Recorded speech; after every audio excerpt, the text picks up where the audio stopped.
The magnesium flare popped overhead with a dull thud, turning the pitch-black sky above Alligator Creek into a sheet of harsh white fire. Down in the wet volcanic sand, rain pounded off the brim of my steel helmet, running in streams down the back of my green herringbone twill uniform. I was on my knees in the mud.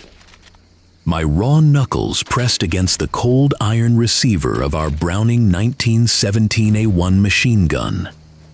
Through the steam whistling out of the copper tube into the metal condenser can, I saw them. Dark silhouettes were surging out of the thick brush across the Ilu River sandbar, splashing through the shallow water with fixed bayonets held low. My heart hammered against my ribs, like a trip hammer back at the foundry in Birmingham, Alabama. Beside me in the mud pit, Private First Class Jack Vance crouched low, his wet fingers shaking as he held the cloth ammunition belt straight. Rain washed across his wire-rimmed spectacles, but he didn't dare stop to wipe them. He looked at me through the white flare light with wide, terrified eyes, yelling over the sound of mortar fire for me to keep the gun feeding clean. The Browning roared, sending a heavy stream of lead out into the black water, while the river seemed to move toward us. This was the first real shock on Guadalcanal, the moment where everything we thought we knew about war turned into pure, unadulterated survival. But to understand how we got to that bloody sandbar at 2 in the morning, you have to go back to the stifling heat of the afternoon before. We had landed on this forgotten island in the Solomons 2 weeks earlier, part of the 1st Marine Division. Most of us were just young men who had never seen an ocean, let alone a tropical jungle that smelled of rotting vegetation and stagnant mud. Before the Corps picked me up, I was 21 years old and working as an apprentice caster in an iron foundry down in Birmingham. In my left chest pocket, right over my heart, I carried a miniature 2-inch brass anvil my father had poured in his shop before I shipped out. It was heavy and solid, a piece of honest American ironwork that felt grounded where everything else was shifting sand and salt water. When the heat grew unbearable, I would press my palm against my pocket just to feel that hard brass anchor. Our battalion had been ordered to dig in along the western bank of the Ilu River, right where it spilled into the ocean. The locals called the stretch of water Alligator Creek because of the large saltwater reptiles lurking in the mangrove roots. Our position sat on a narrow spit, a 50-yard ribbon of black volcanic sand separating the river from the crashing waves of the Pacific. The afternoon heat had been brutal, 95 degrees, with humidity so thick you could chew the air. We dug our gun pits into the soft sand, but the walls kept caving in every time the ocean tide surged against the beach. Sweat soaked our heavy HBT fatigues until our backs were raw from friction. Jack Vance was 20 years old, a quiet kid from Lancaster, Pennsylvania, who had worked in a printing shop before enlisting. He was nearsighted as an owl without his glasses, and he spent half his time wiping sand off his lenses with his shirt sleeve. He was terrified of losing them in the dark, constantly touching his face to make sure the wire arms were hooked behind his ears. "If these specks break out here, Tommy, I'm done for," Jack told me as we unboxed wooden crates of ammunition. "I won't be able to tell a palm tree from a soldier 10 feet away. Keep your head down and stay on the belt, and I'll make sure these canvas links feed flat into the receiver."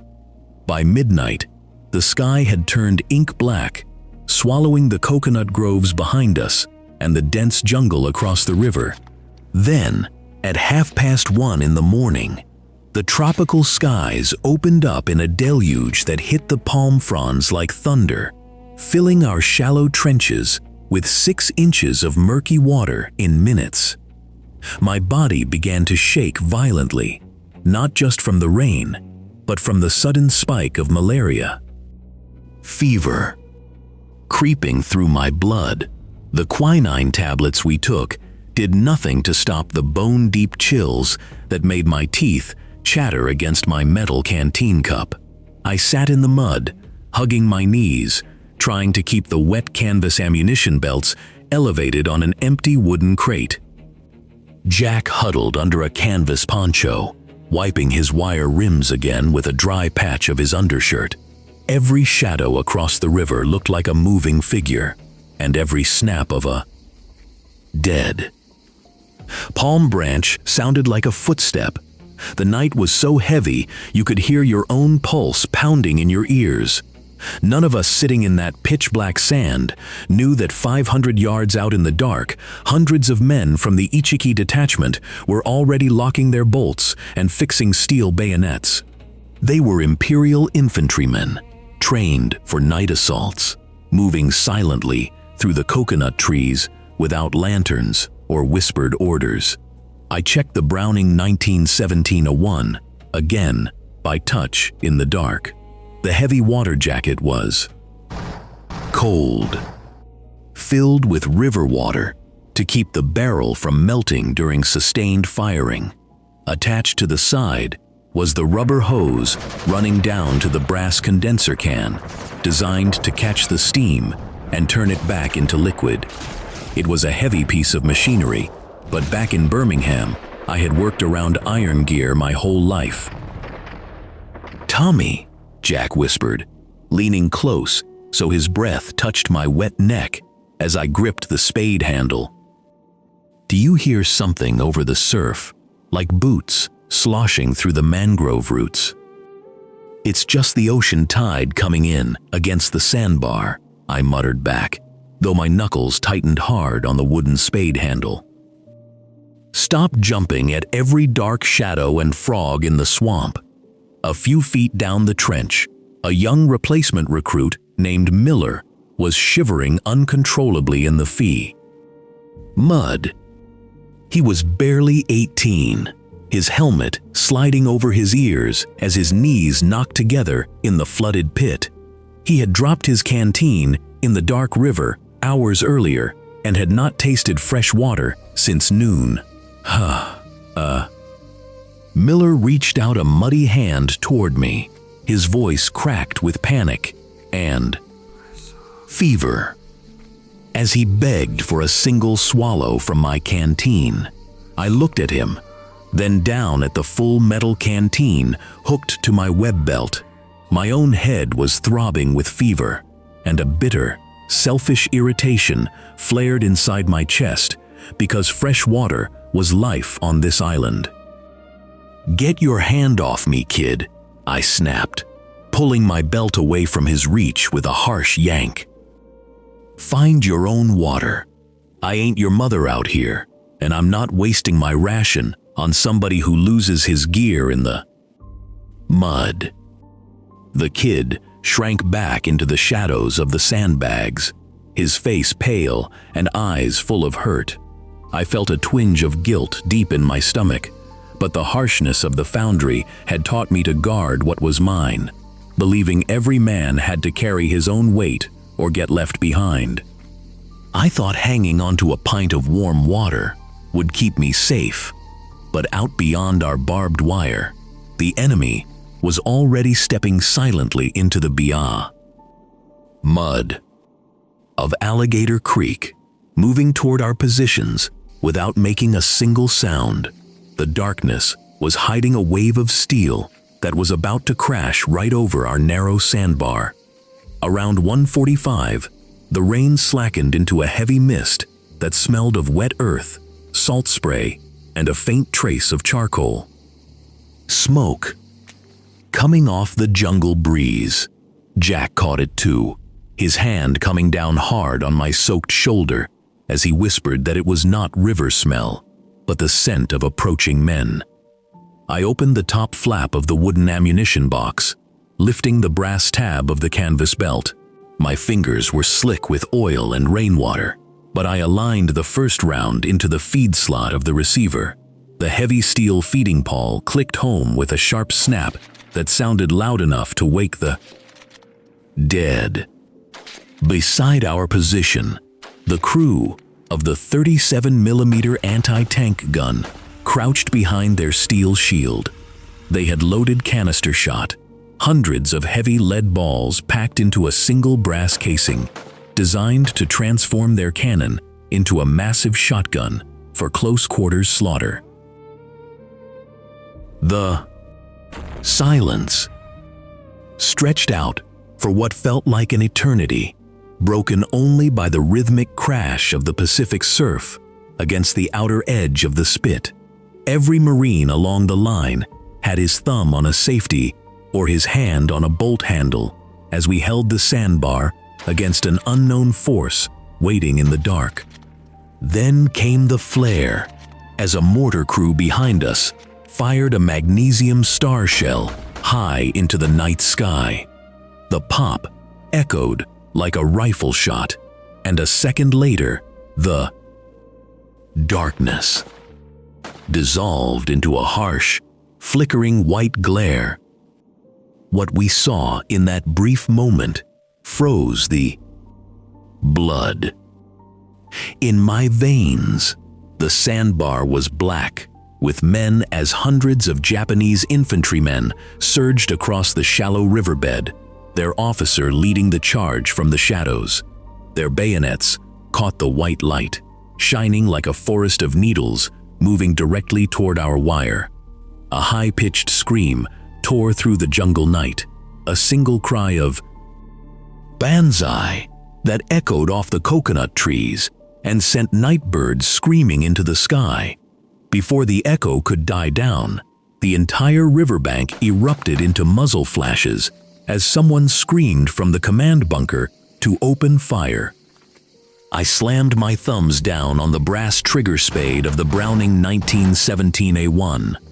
The heavy gun recoiled violently against its tripod, roaring with a deafening clatter that shook the sand beneath my knees. Muzzle fire stabbed 4 feet out into the darkness, lighting up the rain in bright orange flashes.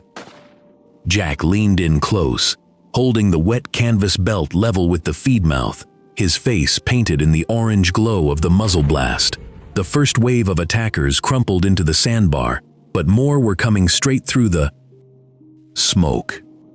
Charging into the curtain of lead with unrelenting speed, the night had exploded, and our fight for survival had just begun. Hot brass shell casings spilled out of the receiver, piling into wet mud. Beside my boots, the 250-round canvas ammo belt whipped out of its wooden crate like a living snake. I guided the heavy webbing with my left hand, feeling the mechanical pulse of the gun. Through the flare's glare, I watched lead Japanese skirmishers stumble in the riverbed under the initial volley. Tracers crisscrossed the water, skipping off the surface in yellow sparks. Yet more figures surged out of the tree line, bayonets glinting under magnesium light. Then the Browning stuttered and went dead. With a heavy metal clack, the charging handle remained half-drawn, stuck in the receiver.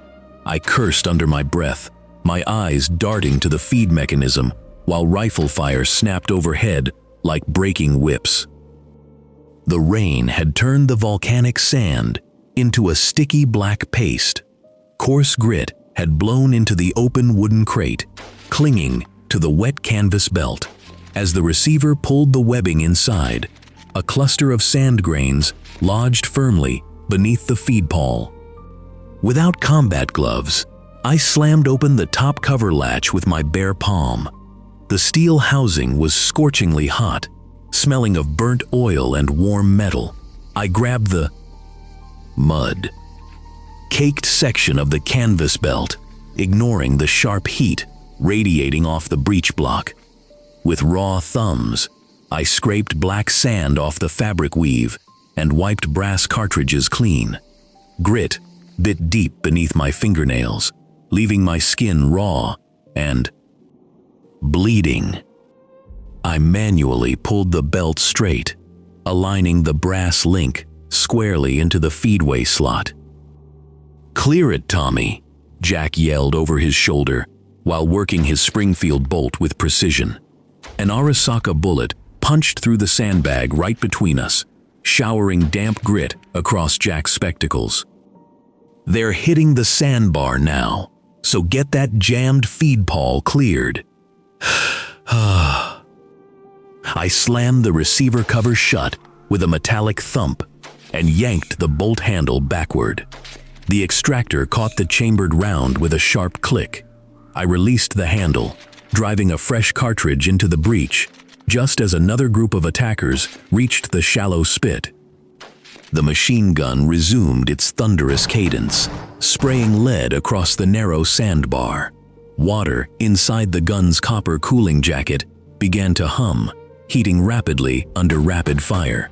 A faint smell of rubber and warm metal rose from the steam hose leading into the condenser can. Incoming rifle fire intensified, snapping low across the parapet wall. Lead bullets kicked up spray from the river and tore chunk after chunk of burlap from sandbags. I felt a sudden impulse to press my face flat into the mud, shrinking away from deadly air.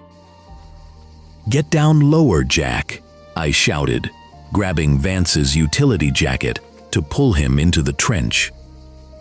"You're sitting up on that lip like a duck in a shooting gallery before taking a bullet." My voice sounded shrill and tight. Jack yanked his shoulder free, refusing to pull back an inch from his vantage point. His wire-rimmed glasses were smeared with mud, forcing him to squint through the cracked right lens. "If we yield the top of this wall, they'll crawl up the sandbank before we can lay fire." Jack hollered back.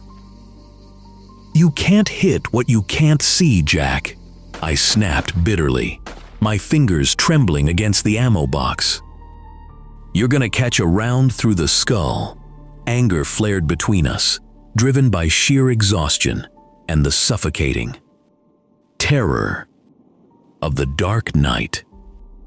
"I can see enough to keep them off our gun," Vance spat back, racking his rifle bolt to eject a spent casing.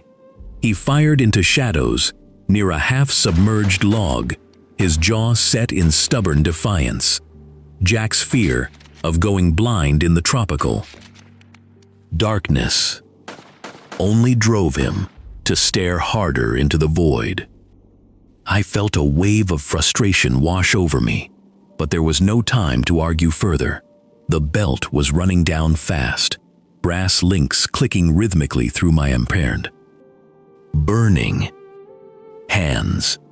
I concentrated on keeping the canvas feeder level, fighting both the gun's vibration and my shivering limbs. Gradually, the initial Japanese surge broke against the concentrated wall of fire. Screams of wounded men mixed with the lapping river tide as surviving skirmishers fell back into the shadowy coconut grove. A tentative quiet settled over the sector, broken only by the crackle of burning fronds. I leaned back against the muddy trench wall, gasping for breath as malaria chills shook my ribcage again. My wet HBT uniform offered no warmth against night air. Across the parapet, Jack slumped against sandbags, removing his spectacles with shaking fingers to clean them once more. Seeing my violent shivering, Jack reached into his pack and unrolled a small poncho. He pulled the heavy green cloth over both our heads, creating a dark shelter away from damp wind. The quiet under the poncho felt strange and fragile, isolating us from the surrounding battlefield. From the lining of his steel helmet, Jack carefully extracted a single cigarette butt, kept dry in wax paper. "Got half a smoke left," Jack whispered, his voice lacking its earlier sharp edge. "Matches are dry if we keep them under cover." Jack struck a wooden match against his thumbnail inside his cupped hands, shielding the tiny yellow flame. Sulfur odor flared briefly under the poncho canopy before lighting the crumpled tobacco tip. He took a short drag, the glowing red cherry illuminating his tire-worn face and dirt-streaked cheeks. He passed the glowing stub to me. I took the cigarette, holding the ember hidden within my palm. I drew. Smoke. Deep into my lungs, feeling harsh warmth settle my jittery nerves. My old man used to smoke. These after a 12-hour shift at the foundry. I murmured softly. Back in Lancaster, we'd have 3 feet of snow on the ground by November, Jack said quietly, staring at the poncho fabric. My brother and I would haul firewood until our knees went numb. I'd give anything for a bucket of freezing Pennsylvania snow right now instead of this. Mud. Vas. I smiled faintly, passing the cigarette back. In Birmingham, the foundry floor gets so hot your boots melt if you stand near the ladle too long. I thought I knew real heat until we hit this island. For 2 quiet minutes, the war felt distant beneath the poncho. That fragile moment of peace dissolved as a sharp whistle blew from the jungle across the river. Jack pulled the poncho back, shoving the unlit match into his pocket. Overhead, 3 mortar flares ignited simultaneously, bathing the Sandbar in a blinding white glare. A chorus of harsh bugle calls echoed through palms, followed by the terrifying scream of hundreds of voices shouting into the dark. The main assault wave had launched. Heavy mortar shells began crashing along the marine parapet, hurling plumes of mud and sharp metal into the air. "Hold the line," I screamed, grabbing the spade grips of the Browning as Jack manned his rifle position on sandbags. Tracers tore through. Smoke. In dense curtains, the Sandbar erupted into a chaotic hell of explosive flashes, flying sand, and rushing enemy infantry carrying bayonets high. Suddenly, a metallic thump echoed right on the top sandbag of our gun pit. I looked up to see a Japanese Type 97 hand grenade sputtering a fuse of dark smoke. Inches from Jack's elbow, the serrated iron cylinder rested on burlap, burning down with terrifying speed. "Grenade!" I hollered, ducking my head backward into the bottom of the muddy trench. Jack reacted instinctively, lunging across the parapet to shove the wooden ammo box away from the blast zone. But before Vance could throw himself clear of sandbags, the cast iron grenade detonated with a blinding yellow flash. The concussive shockwave slammed me sideways against the trench wall, filling my ears with a loud ringing. Silence.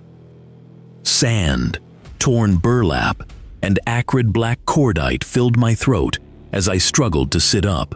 Through swirling smoke, I saw Jack slumped motionless across the parapet crest, his HBT jacket torn and bleeding. At the exact same moment, a jagged piece of steel shrapnel smashed into the copper cooling jacket of the 1917 A1 machine gun. The heavy metal sleeve cracked open, releasing a high-pitched, roaring hiss. A jet of boiling water and scalding white steam erupted from the hole, spraying directly across my bare wrists and hands. I gasped in pain as scalding steam seared my skin, but my eyes remained locked on my fallen companion. Jack's wire-rimmed spectacles lay cracked in the dirt next to his motionless hand. I reached out with blistered fingers, pulling Jack down into the pit as the boiling gun continued to hiss violently. The copper steam tube on the 1917 A1 emitted a shrill whistle as hot vapor poured through the shrapnel tear in the jacket. White steam rose into the muggy night, smelling of scorched rubber and rusted iron. I knelt in volcanic mud, my lungs burning with the stench of cordite and sulfur flares. Beside me, on the wet parapet, Jack Vance lay motionless on his side. His green HBT jacket was soaked through with dark blood. Mud clinging to his pale neck. The right lens of his spectacles was spiderwebbed with cracks, reflecting the pale light of a flare above the river. Jack reached out with trembling fingers, his breath coming in shallow gasps. He pressed his tin spectacle case into my left hand, his thumb digging weakly into my knuckle. His lips parted under the heavy downpour, trying to shape words that refused to form. Jack whispered, his voice catching on a dry cough, before his head sank back against the sandbag barrier. His wire-rimmed glasses slipped from his temple, falling into the wet sand among empty brass shell casings. I held the tin case tightly in my fist, staring down at my companion's still face. The dark river water lapped against the sandbar, but there was no time to process the void in my chest. Across the narrow spit of sand, the shrill blast of bugles shattered the darkness. It was 3 o'clock in the morning. Out in the black current of Alligator Creek, heavy boots splashed through the shallow riverbed. Shadowy figures surged out of the coconut grove, bayonets glinting under flares as the cry of a mass assault echoed over the water. The Browning machine gun was dying. Inside the metal water jacket, the remaining fluid had boiled away into scalding steam. Without water, the steel barrel would overheat rapidly, forcing the gun out of action, leaving the Marine line defenseless. I unhooked my single remaining tin canteen from my belt. It was my private reserve of drinking water, saved through 2 days of shivering malaria chills. I did not hesitate for a single second. Unscrewing the cap, I tipped the canteen over the filler port of the metal jacket. I poured every drop of drinking water into the boiling belly of the weapon. Scalding steam erupted into my face, blistering my cheeks, but I kept my grip firm until the tin was empty.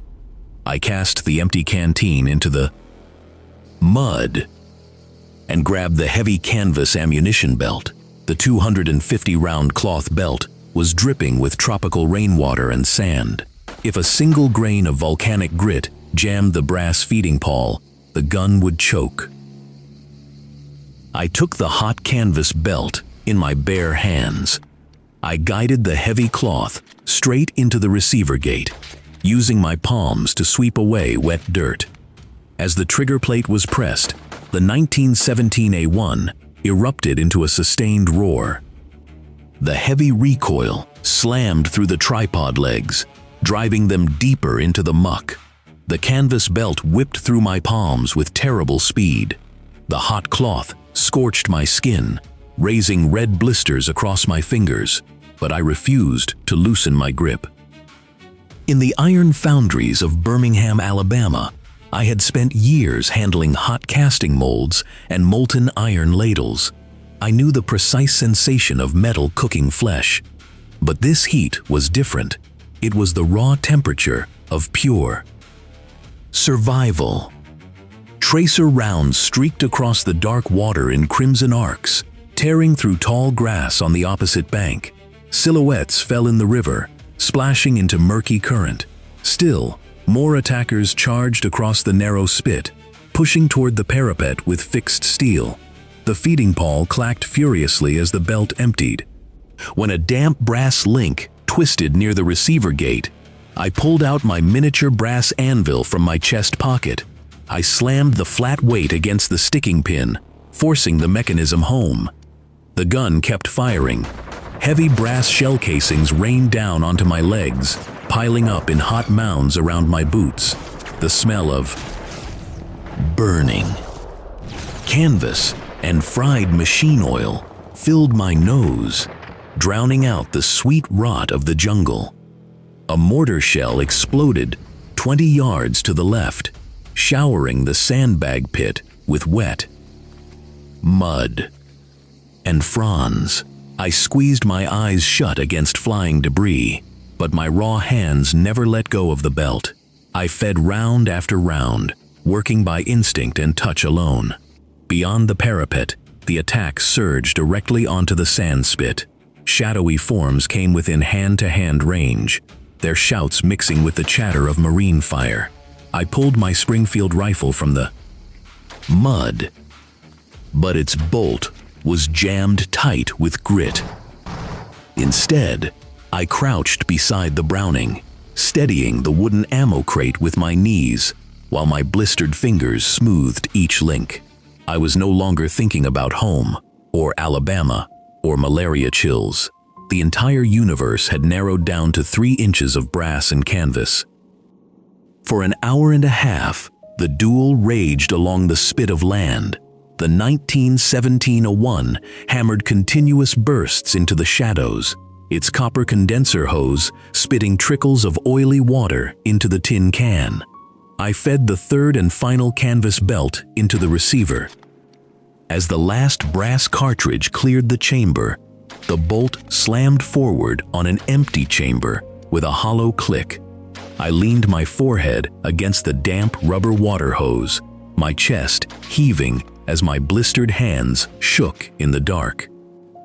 Around 4:30 in the morning, the heavy firing began to slacken. Shouting across the river died down into scattered rifle shots and low moans of wounded men trapped in the mudflats. The dark jungle fell into an eerie hush. I sat motionless in the gun pit, my ears ringing with a sharp hum that drowned out the ocean surf. The rain had stopped, leaving the night air thick and heavy. I looked down at my palms. The skin was raw, red, and peeling. Beside me, Jack Vance lay still under the shadow of the timber barrier. The first pale light of dawn began to bleed across the eastern horizon, casting a cold, gray sheen over the calm waters of the Pacific Ocean and the mouth of the Elu River. As the sun crested the coconut palms, the full reality of the night came into view. The narrow sand spit was covered in fallen bodies, shattered weapons, and torn equipment. The slow-moving current of Alligator Creek had turned a murky, rust-red color under the morning sky. Swarms of black flies hovered over the shallows, swirling above calm pools near the riverbank. Coconut fronds overhead were shredded by machine gun fire, hanging like broken umbrellas against the brightening sky. I climbed slowly out of the muddy pit, my joints stiff and my HBT uniform caked with dried sand. I walked with heavy steps along the edge of the sandbar, my eyes hollow as I surveyed the beachhead. 50 yards from the marine position, near the water's edge, lay the body of a Japanese corporal. He was face down in the wet volcanic sand, his leather boots half submerged in the tide. His field cap had washed away, leaving his hair floating in the foam. I stopped beside the fallen enemy soldier. A quiet impulse made me crouch down in the wet sand. I turned the heavy body over, expecting to find a commander's leather map case or a battle diary written in bold ink. Instead, as I searched the corporal's rain-soaked uniform pocket, my fingers brushed against a hard metal object.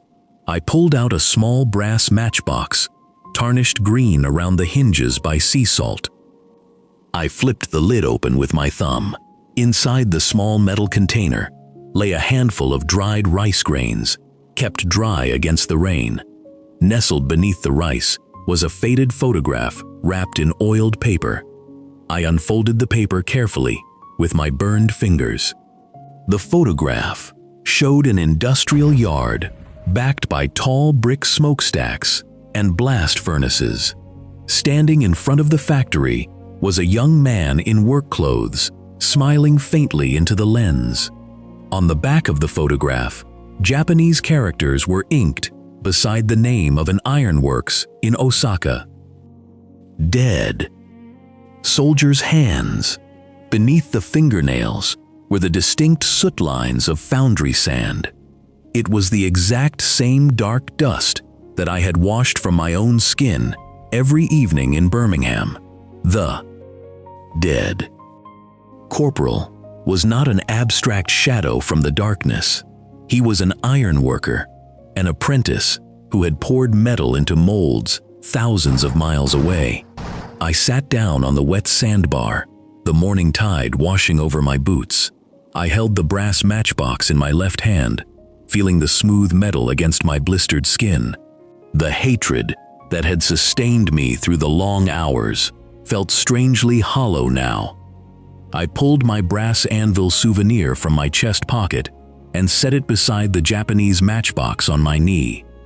Two small pieces of metal, crafted by working men in distant cities, were brought together on a desolate beach in the Solomon Islands. I reached into my pocket and retrieved Jack Vance's tin spectacle case. I opened the latch and looked at the spare pair of wire-rimmed glasses resting inside on velvet cloth. I closed the case gently and held it against my chest, alongside the miniature anvil. I stared out across the red-stained mouth of the river, where the ocean waves broke softly against the bar. Marine patrols began moving through the coconut groves behind me, their heavy boots thumping against the damp earth. Officers called out orders, checking ammunition crates along the line. I remained seated at the edge of the Elu River, watching the morning sun illuminate the water.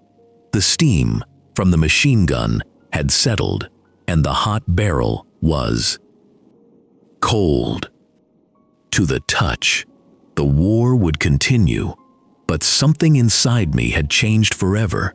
Decades later, in the late summer of 1978, the afternoon sun shone through the high windows of a small machine shop in Birmingham, Alabama. I sat at a heavy wooden desk in the corner of the shop, my hair thin and white, with deep scars running across my palms. I picked up a small object from the corner of my desk. It was the miniature brass anvil my father had given me before the war. The surface was dull with age, but fine black grooves of volcanic soot remained etched into the base. Next to the anvil sat a dented tin spectacle case and a tarnished brass matchbox from Osaka. I turned the miniature anvil over in my fingers, feeling its solid weight against my palm. I closed my eyes, listened to the distant hum of Birmingham foundries, and remembered the sandbar where the iron had stood its ground. If these men deserve to be remembered, leave a sign of respect by subscribing to the channel. Because some stories should never be allowed to disappear.